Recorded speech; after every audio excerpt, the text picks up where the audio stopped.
Bonjour à tous, bienvenue dans cette vidéo qui retrace l'histoire de l'art occidental de la préhistoire à nos jours. En une vingtaine de minutes, nous allons survoler les principaux styles artistiques et œuvres d'art en peinture mais également en sculpture et en architecture. Nous allons débuter notre parcours avec l'un des plus anciens sites artistiques de l'humanité, la grotte de Lascaux, dont les parois sont recouvertes de peintures vieilles de plus de 15 000 ans. Le roche choisi en illustration est remarquable. Malgré la rusticité des outils préhistoriques, on identifie facilement l'animal, avec sa queue et ses cornes. Sa tête est petite par rapport à son corps mais il a 4 pattes et semble pouvoir se détacher de la paroi pour aller gambader dans les prés alentours. Les hommes préhistoriques peignent surtout des animaux, en particulier ceux qu'ils chassent. Pourquoi? Les hypothèses sont multiples et toutes invérifiées. Ces peintures seraient magiques. Représenter des aurochs serait une manière de les invoquer, de précipiter leur apparition sur le terrain de chasse du clan. Ainsi l'art durant la préhistoire aurait une visée utilitaire et non esthétique. Avançons dans le temps pour découvrir l'art égyptien. Comme durant la préhistoire, la peinture, la sculpture et l'architecture ne sont pas seulement des objets esthétiques, mais possèdent des pouvoirs. Prenons le cas des Ousheptis. Au début de l'Égypte antique, un mort important, après avoir été momifié, était enterré dans une pyramide avec ses serviteurs. Ces serviteurs étaient sacrifiés pour pouvoir suivre leur maître dans l'au-delà et le servir dans la mort. Progressivement les sacrifiés sont remplacés par des Ousheptis, des sculptures taille réduite qui représentent les serviteurs du mort et qui le suivront dans le champ des roseaux. On appelait d'ailleurs le sculpteur, celui qui garde vivant. Dans la peinture il faut aussi garder vivant. C'est pourquoi la complétude et non la beauté est recherchée. Par exemple, la tête se voit mieux de profil donc elle est dessinée de côté. Mais l'œil est plus caractéristique de face, donc il est dessiné de face. Un corps doit être représenté en entier pour que le personnage puisse voir, parler et se déplacer. Les jambes sont de profil, car de face il est trop compliqué pour l'artiste de donner l'impression de mouvement. En effet, les peintres sont limités par leurs compétences, on n'est pas encore capable de faire des raccourcis pour représenter les pieds de face. Enfin, dernière remarque, si la taille des personnages nous paraît irréaliste c'est parce qu'elle dépend de l'importance de ce personnage. Un pharaon atteindra les limites du cadre alors qu'un simple paysan n'atteindra pas ses genoux. Cette scène vient de la paroi de la tombe de Nébamon. Il est en train de chasser les oiseaux avec sa fille, plus petite que lui. Son corps est à la fois de profil et de face. Il en est de même pour les autres éléments de la fresque, alors que les oiseaux sont vus de côté, les poissons sont vus de haut. En effet, il est important que tous les êtres vivants soient complets pour exister.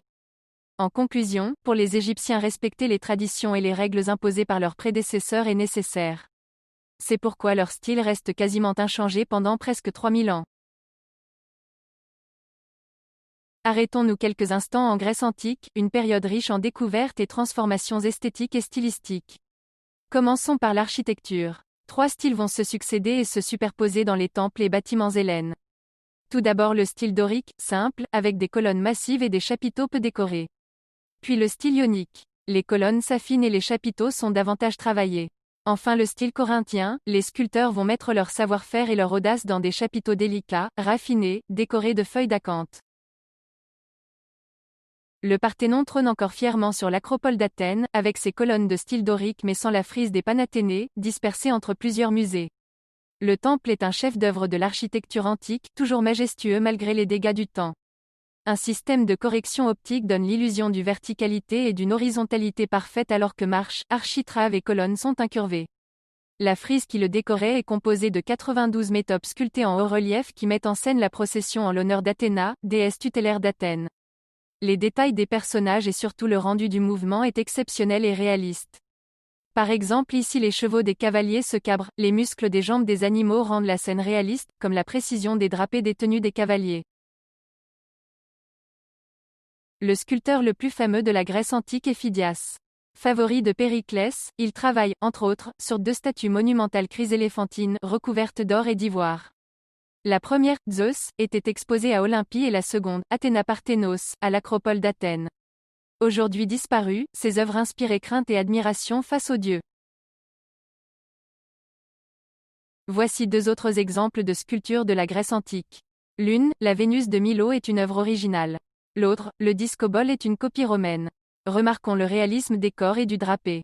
Les muscles du discobole sont saillants, le drap épouse la forme du corps de Vénus dans 2 représentations idéalisées du corps humain. Les vases sont les principaux supports des peintures de la Grèce antique qui sont parvenus jusqu'à nous. à fond noir ou à fond rouge, ils nous permettent de suivre les évolutions stylistiques des artistes. Ces artistes qui, au départ, s'inspirent des œuvres égyptiennes, notamment pour les corps humains. Mais rapidement ils s'affranchissent des traditions, innovent, et suivent les idées nouvelles qui circulent aussi vite que les nouvelles philosophies. Par exemple, dès la fin du 7e siècle avant Jésus-Christ, le raccourci commence à être utilisé pour représenter les pieds de face, ce qui ouvre le champ des possibles pour les peintres. Au-delà de la Grèce, le monde romain s'étend pour bientôt contrôler les rives de la Méditerranée. Les provinces soumises profitent des talents en urbanisme de leurs conquérants.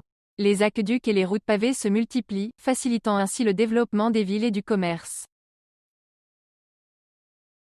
Les loisirs ne sont pas oubliés et les amphithéâtres, construits sur le modèle du Colisée romain, fleurissent autour de la Mare Nostrum.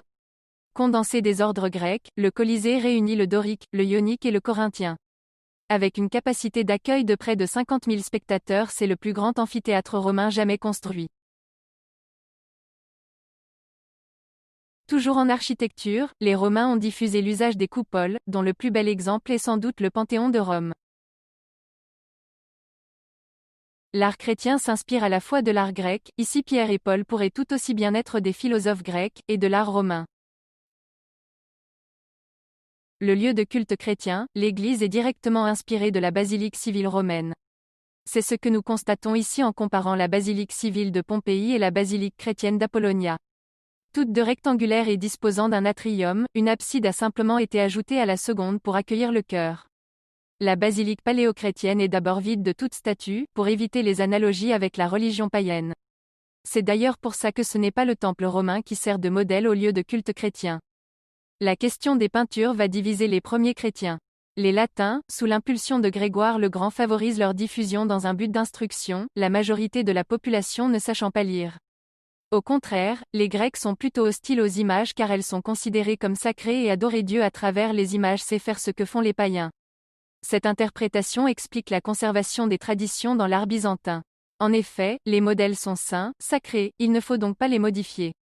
En découle le frein à l'épanouissement individuel des artistes, coincés dans le carcan étouffant des traditions. En terre d'islam, la question de la représentation du prophète Mahomet est rapidement tranchée et toute image est interdite.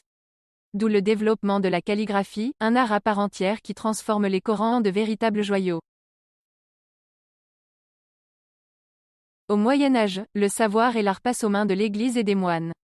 Les manuscrits enluminés se multiplient et les illustrations gagnent en détail et en originalité.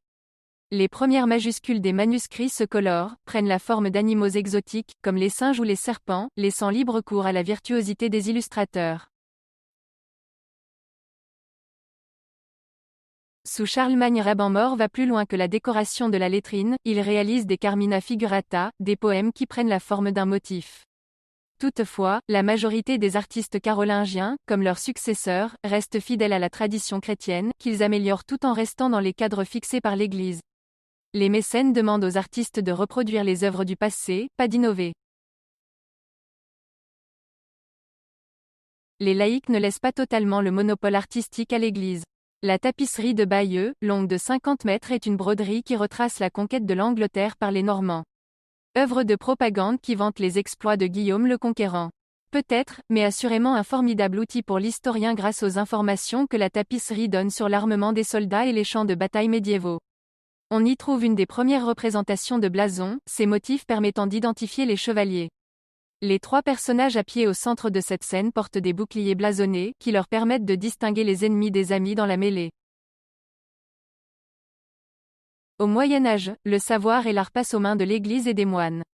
Les manuscrits enluminés se multiplient et les illustrations gagnent en détail et en originalité. Les premières majuscules des manuscrits se colorent, prennent la forme d'animaux exotiques, comme les singes ou les serpents, laissant libre cours à la virtuosité des illustrateurs. Commençons par comparer l'extérieur des édifices. L'église de gauche est romane, plus massive avec ses ouvertures qui laissent peu passer la lumière que la cathédrale gothique de droite. Cette dernière semble plus légère et les rayons du soleil pénètrent le monument par les nombreux vitraux qui percent ses façades.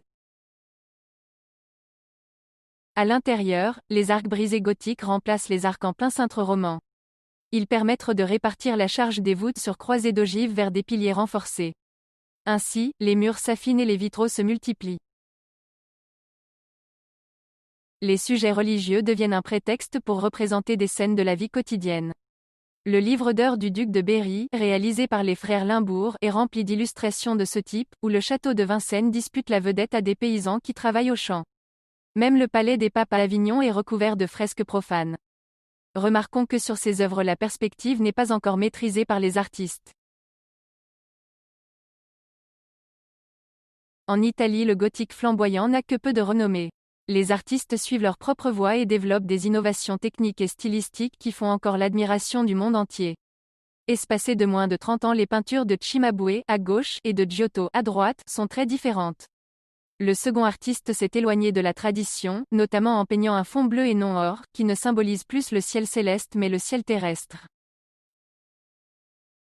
À Florence, Brunelleschi aussi expérimente et réussit l'exploit de placer une coupole d'un diamètre extérieur de près de 55 mètres sur le transept de la cathédrale Santa Maria del Fiore. En parallèle, Masaccio exploite sa maîtrise de la perspective pour donner de la profondeur à ses tableaux et Verrocchio sculpte un saint Thomas plus vrai que nature, avec des drapés splendides et une finesse que l'on ne croyait impossible en travaillant le bronze. Le travail sur les expressions et les détails du corps humain devient un objet d'intérêt pour les artistes. Le concours pour les portes des fonts baptismaux de Florence en est un exemple. C'est Ghiberti qui l'emporte car le corps de son Isaac, d'inspiration antique, est plus travaillé que celui de Brunelleschi mais également grâce à la tension dans le geste d'Abraham qu'il parvient à faire saisir au public, qui se demande si l'ange parviendra à arrêter le geste du Père à temps. Plus au nord, en Flandre et en Bourgogne, l'art suit un autre chemin. Le réalisme, et non l'idéalisme, est au goût du jour. Les statues de Slaughter ne cachent pas la laideur des personnages alors que Van Eyck, l'inventeur de la peinture à l'huile, qui lui permet de revenir sur des détails, prend la suite des frères Limbourg dans un style international où la subtilité et la précision sont de mise. L'art est un miroir du monde visible. Le Quattrocento italien est riche d'artistes virtuoses qui ont repoussé les limites de leur art. Commençons par Alberti, expert aussi bien en mathématiques qu'en peinture, il a notamment théorisé le principe de la perspective dans son De Pictura. Il a également réalisé la façade de la basilique Santa Maria Novella de Florence, une transition entre le gothique et la Renaissance, pleine d'harmonie et de symétrie. Mantegna, lui, va appliquer les principes d'Alberti dans ses tableaux. Son Christ mort est un modèle de maîtrise du raccourci et de la perspective. Si lui s'en tient à un sujet religieux, son contemporain, Botticelli, va s'affranchir de la tradition et représenter un corps nu dans un tableau sur la mythologie antique. Uccello va se servir de la bataille de Rimini comme prétexte pour peindre des scènes de bataille où le jeu sur la profondeur, permis notamment grâce aux lances des cavaliers, et sur la lumière, vole la vedette à la violence des combats. Comme Mantegna, de la Francesca s'appuie sur la perspective mathématique pour donner l'illusion de la profondeur qui semble plus vraie que nature. Un siècle plus tard, Buonarroti Michel-Ange met son talent au service de l'Église et parsème Rome de chefs-d'œuvre comme le plafond de la chapelle Sixtine, qu'il a peint sur le dos appuyé contre un échafaudage. L'art de la peinture renaissante est ici à son apogée, quand l'artiste peint des corps d'anges ou de prophètes en s'appuyant sur des modèles antiques. Des corps idéaux, comme l'est celui de son David. Il ne s'agit pas ici de représenter la réalité mais un monde plus parfait que celui dans lequel on vit, un monde idéal. Léonard de Vinci, qui est également un artiste aux multiples talents, impose, tout comme Michel-Ange, ses conditions pour la réalisation de ses œuvres. Artisans et artistes sont dorénavant dissociés et le savoir-faire du second est reconnu et recherché. Parmi les œuvres les plus connues de Léonard de Vinci, la scène est une fresque peinte dans un monastère de Milan. La perspective et les expressions des personnages, qui semblent vivants et non figés, donnent l'impression au public d'être dans la pièce en compagnie de Jésus et des apôtres. L'artiste travaille sur d'autres techniques pour créer l'illusion de la profondeur, notamment par le sfumato, un procédé qui joue sur l'imprécision des contours des formes en arrière-plan du tableau. L'œuvre la plus connue de l'artiste est sans aucun doute la Joconde. Léonard a utilisé, comme pour la Vierge au rocher, le sfumato mais a sublimé l'art du portrait en travaillant sur des détails, le flou des commissures des lèvres, la dysymétrie des côtés droit et gauche de Mona Lisa, l'horizon surélevé qui donne l'impression au spectateur d'être suivi par la dame. J. Raphaël, qui durant sa vie fit craindre à la nature d'être maîtrisée par lui et, lorsqu'il mourut, de mourir avec lui. Raphaël est un peintre de la Renaissance classique. Il applique les idées humanistes et les procédés stylistiques élaborés par ses prédécesseurs avec zèle, jusqu'à la perfection. Dans une des chambres du Vatican, l'école d'Athènes met en scène Platon, sous les traits de Léonard de Vinci et Aristote, entouré d'autres savants antiques dans un décor où la technique mathématique de la perspective est appliquée et maîtrisée. Bellini, lui, s'attache aux personnages. Individualisés, ils sont mis en valeur par le traitement de la lumière et des couleurs.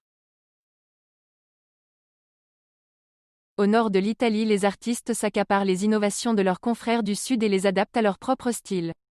Dürer, célèbre graveur, visite l'Italie et revient dans le Saint-Empire avec des connaissances qu'il applique à ses œuvres, notamment dans Mélancolia, travail approfondi de la perspective couplée à des références mathématiques et allégoriques nombreuses. Bosch, lui, peuple ses sujets bibliques de créatures fantastiques et démoniaques qui marquent les esprits et tranchent avec les tableaux plus sérieux de ses contemporains. Les grands maîtres de la Renaissance ont atteint le sommet de leurs arts et leurs successeurs cherchent à se démarquer pour exister. Ainsi naît le maniérisme, qui met l'accent sur la lumière, les couleurs et abandonne une représentation trop stricte de la réalité. Le Tintoret donne un effet outré à la perspective et appuie un contraste violent entre l'ombre et la lumière, au détriment de l'harmonie en ajoutant de l'étrangeté à l'attitude des personnages. El Greco s'éloigne encore plus des formes et des couleurs naturelles pour créer une œuvre qui est à l'opposé des tableaux de Raphaël et de Léonard de Vinci. Les corps ne sont pas dans des positions naturelles et les couleurs utilisées par le maître ne se trouvent pas dans la nature. Au XVIIe siècle, des artistes s'affranchissent du maniérisme pour revenir au classicisme de Raphaël, comme Carache. Caravage va s'orienter vers ce qui devient le baroque, un approfondissement du travail sur la lumière et l'exagération de la sentimentalité des personnages. Rubens, Velázquez et Poussin vont visiter Rome et s'inspirer des chefs-d'œuvre des artistes italiens. Poussin est un artiste issu du classicisme, comme Carache. Rubens, on le constate, se soucie de la lumière et tend vers le réalisme. Velázquez observe la nature, et travaille sur des portraits royaux de la famille royale espagnole. Le plus connu est les Ménines. Cette mise en abîme place le spectateur dans la peau du modèle, qui regarde le peintre œuvrer et les Ménines venues le voir. Le baroque s'écarte de l'architecture classique pour surprendre le spectateur avec un surenchérissement dans la complexité du décor et dans l'originalité. Le Bernin applique les principes baroques à la sculpture avec l'extase de Sainte Thérèse grâce à un arrangement théâtral et une intensité des émotions de la sainte jamais approchée. Aux Pays-Bas, les artistes catholiques exécutent les commandes de l'Église et exaltent la religion. Les protestants n'acceptent pas le baroque, préférant la sobriété qui est essentielle pour vendre des tableaux aux acheteurs de la religion réformée. Ils font souvent des portraits réalisés sur commande pour trouver des acheteurs car peindre sans mécène est risqué et les peintres les plus téméraires restaient dans un genre précis une fois qu'ils s'y étaient taillé une réputation. Par exemple Bataille ou Clair de Lune. Rembrandt est un grand peintre flamand. Il a réalisé de nombreux autoportraits très fidèles, sans vanité. Kalf est habile dans la peinture d'objets, notamment ceux du quotidien, qu'il représente dans des natures mortes qui sont des chefs-d'œuvre. Vermeer, lui, réalise des images simples et modestes où le rendu de la matière est précis, tout comme la couleur et la forme de ses sujets. Les princes ont rapidement compris que l'art est un outil de propagande très utile, leur permettant de faire étalage de leur puissance et de leur richesse.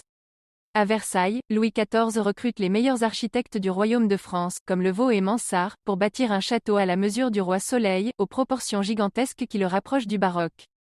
À Melk, c'est encore le style baroque qui est employé, sans aucune retenue dans le décor intérieur, avec une coupole et d'étranges tours réalisées par Prantauer. En réponse au baroque, certains artistes choisissent le rococo. Un style qui prône l'élégance, le raffiné et le galant en mélangeant artifice et préciosité. Watteau s'approprie ce style dans ses tableaux. À l'Académie, les artistes se réunissent, puis dès le XVIIIe siècle ils y prennent en charge des élèves. Avant il y avait un apprentissage auprès d'un maître, qui fait faire à son élève les tâches subalternes comme le mélange des couleurs. L'Académie est placée sous le patronage des princes et des rois. Les élèves exposent leurs tableaux, dans l'admiration et l'imitation des grandes œuvres du passé. Il s'agit pour eux de plaire au public, d'attirer son attention en restant dans les clous. Ce faisant, certains artistes se sont écartés de l'académisme en se tournant vers des sujets contemporains, plus seulement le religieux et la mythologie, comme la Révolution française par exemple. Jacques-Louis David domine la nouvelle école qui se caractérise par l'amour de la grandeur et des vertus romaines, il peint Marat comme un martyr antique. Il a appris par la sculpture à donner de la noblesse à un corps, en allant à l'essentiel, à la simplicité, et à l'austérité. Goya, lui, montre le pire de ses sujets et ne cache pas la traîtrise ou la vanité, n'ayant pas peur de choquer ses contemporains. La rupture industrielle du XIXe siècle se ressent dans l'architecture. Il faut dorénavant construire les bâtiments rapidement et à la chaîne, une église dans le style gothique, le baroque pour les salles de spectacle. Il existe à cette époque deux sortes d'artistes, celui qui veut rester libre et celui qui se plie aux demandes des clients. Le premier devient petit à petit réputé et recherché pour l'expression de son individualité et pour l'expression de sa personnalité. Les connaisseurs cherchent dorénavant autre chose qu'une simple manifestation de l'habilité de l'artiste. Ils cherchent l'âme de cet artiste. Un fossé se creuse donc entre l'art officiel et les non-conformistes. Dès lors, les styles artistiques se multiplient. Ingres se tourne vers un art conservateur, plein d'une perfection glacée. Delacroix est un romantique qui exalte les thèmes médiévaux, l'expression des sentiments et la libération de l'imagination. Courbet est un réaliste qui préfère la vérité à l'élégance. Ses tableaux sont sincères et choquent parfois le public. Les préraphaélites sont contre la beauté aux dépens de la vérité, et peignent à contre-courant de l'Académie, comme Rossetti. Manet et ses amis suivent les principes de Courbet, démasquer ce qui dans l'art n'est que convention. La tradition est une représentation artificielle des choses, le jeu de clair-obscur des académiciens qui ne se trouvent pas dans la nature. Ils préfèrent le savoir plutôt que le voir. Manet est refusé à l'Académie car ses couleurs et ses contrastes sont trop rudes. Il décide donc de fonder le Salon des refusés. Mais il nie son intention révolutionnaire, il s'inscrit dans la tradition de touche de Titien ou de Velázquez. Autre nouveauté, il peint en plein air et insiste sur les couleurs mais également sur les mouvements, ce que l'on voit pas ce que l'on sait. Pour Monet le paysage change rapidement, il est donc nécessaire de travailler en touche rapide. Ça donne une impression d'improvisation qui agace les contemporains. Il faut apprendre à regarder de telles peintures. Les premiers visiteurs mettaient le nez dessus, or ce n'est pas comme cela qu'on regarde un tableau impressionniste. Il faut prendre du recul. Renoir choisit lui aussi le style impressionniste, comme Degas qui reste toutefois à l'écart. Rodin veut laisser quelque chose au spectateur, et donne une impression d'inachevé à ses œuvres. Alors que Seurat pousse à l'extrême les touches de couleurs impressionnistes en créant le pointillisme, l'Art nouveau, 1890, utilise de nouveaux motifs et de nouveaux matériaux comme le fer et le verre de Victor Horta. En parallèle, Cézanne se questionne comment concilier les nouveautés introduites par les impressionnistes, reflets, flous, avec le maintien d'un ordre et d'une précision. La couleur est éclatante mais confuse. Alors que Cézanne veut garder la couleur mais avec la précision. Donner une impression fidèle de la nature et une composition claire et classique. La montagne Sainte-Victoire est un de ses sujets récurrents, montrer la lumière et en même temps être construit et solide, donner une impression de profondeur, verticale et horizontale des bâtiments, pas de contours mais touches de couleur. Il expérimente, il remet en question tous les acquis de la peinture. Les tableaux de Vincent van Gogh sont simples à comprendre, il exprime ses sentiments à travers les couleurs, il renonce, comme Cézanne, à rester fidèle à la nature pour innover. Gauguin, lui, est orgueilleux et ambitieux. Il va à Tahiti trouver le primitif et retourner à l'essentiel, les sentiments. L'art primitif utilise des formes et des contours simples, Gauguin s'en inspire et peint avec de grands traits larges des scènes du quotidien. Alors que l'art moderne et l'atelier Bauhaus transforment l'architecture, le premier avec des bâtiments épurés comme Wright à Chicago, le deuxième en alliant ingénierie et architecture pour un résultat fonctionnel, l'expressionnisme s'impose en peinture. L'expressionnisme sait réussir à peindre une émotion. Munch fait ressentir au spectateur toute l'angoisse de son personnage alors que Kandinsky travaille sur les effets psychologiques de la couleur, avec de la musique colorée abstraite. Au début du XXe siècle, influencés par Van Gogh et Gauguin, les artistes transforment la représentation, ils donnent la priorité aux motifs décoratifs et sacrifient le modelé, les couleurs ne sont plus obscurcies par les ombres. En sculpture, Brancusi garde la pierre primitive et en fait ressortir une forme. En peinture, Matisse a une aversion pour les structures de la nature et donne la priorité aux couleurs vives alors que Picasso et Braque font un retour aux méthodes égyptiennes, en représentant la nature sous des formes géométriques simples. Les styles de peinture vont se multiplier au cours du XXe siècle. Alors que Chagall peint le charme ingénu de l'art populaire, recherche le naïf et le naturel, Mondrian utilise des éléments simples, des lignes droites, et des couleurs pures, Rousseau explore le primitivisme et Magritte le surréalisme, tout comme Dali.